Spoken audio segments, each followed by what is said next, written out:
যে কোনো বিজয় উদযাপনের ইসলামিক পদ্ধতি কি? রাসূল সাল্লাল্লাহু আলাইহি ওয়াসাল্লাম এবং সাহাবায়ে কেরাম কিভাবে বিজয় উদযাপন করেছেন? যে কোনো বিজয় যে কোনো আনন্দে একজন ঈমানদার আল্লাহর কাছে কৃতজ্ঞ হবেন, অহংকারী হবেন না।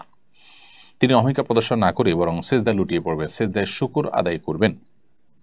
এছাড়া আল্লাহ তাআলা বলেছেন, ইদা জাআ নাসরুল্লাহি ওয়াল ফাতহ, যখন আল্লাহর সাহায্য এবং বিজয় আসবে, ওয়া রাআইতান নাস ইয়াদখুলুনা ফি দীনিল্লাহি আফওয়াজা, এবং মানুষকে দেখবে দলে দলে আল্লাহর দ্বীনে প্রবেশ করছে, অর্থাৎ বিজয়ের আলামত যখন দেখতে পাবে।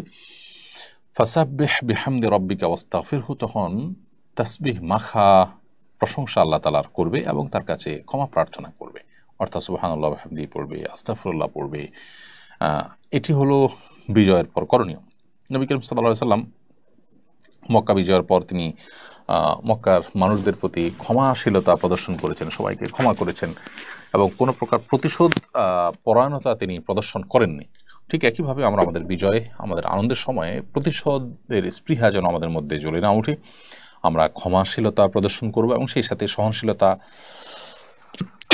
এটি আমাদের মধ্যে থাকবে এবং আমরা চেষ্টা করব আল্লাহ রাব্বুল আলামিনের কৃতজ্ঞতা নিবেদন করবার।